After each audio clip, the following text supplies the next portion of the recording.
ഇനി ഞാൻ പറയാൻ പോകുന്ന ലക്ഷണങ്ങൾ നിങ്ങൾക്കുണ്ടെങ്കിൽ ഇത് ചിലപ്പോൾ ഒരു ചെറിയ ത്വക്ക് രോഗമല്ലായിരിക്കും, ചിലപ്പോൾ മെന്റൽ സ്ട്രെസ്സും ഇതിനകത്തൊരു ഇൻവോൾവ് ആയിരിക്കും. ചെറിയ ചെറിയ കൊമളകൾ, ചൊറിച്ചിൽ, വെള്ളത്തിൽ അല്ലെങ്കിൽ ഫിസിക്കൽ ആക്ടിവിറ്റി ചെയ്യുമ്പോൾ സൈഡിൽ കൂടെ വന്നിട്ട് അത് പൊട്ടി വെള്ളം പോലെ ഇറങ്ങും. അത് റിയലി ഇതിന്റെ പേരാണ് ഡിസ്ഹൈഡ്രോട്ടിക് എക്സിമ. ഒരു കാരണമുണ്ട് അലർജിയും, പക്ഷേ മെന്റൽ സ്ട്രെസ്സും ഫിസിക്കൽ സ്ട്രെസ്സും ഉണ്ടെങ്കിലും ഇങ്ങനത്തെ ഇറപ്ഷൻസ് വരാനുള്ള സാധ്യതയുണ്ട്.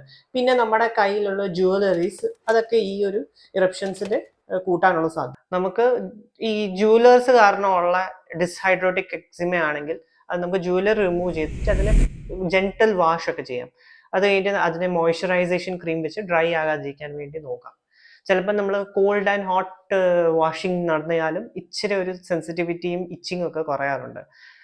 തേർഡ് സംഭവം എന്താന്ന് പറഞ്ഞാൽ നമുക്കിപ്പം ലെറ്റക്സ് ബേസ്ഡ് അലർജി ആണെങ്കിൽ അത് റിമൂവ് ചെയ്യാം. പിന്നെ മെയിൻ മെന്റൽ സ്ട്രെസ് ആണെങ്കിൽ മെന്റൽ റിലീഫ് ടെക്നീക്സ് അല്ലെങ്കിൽ മെന്റൽ തെറാപ്പീസ് ഒക്കെ ഉപയോഗിച്ചിട്ട്, ഈവൻ ഹോമിയോപ്പത്തി ഒക്കെ ഉപയോഗിച്ചിട്ട് നമുക്ക് ഈ സിംറ്റം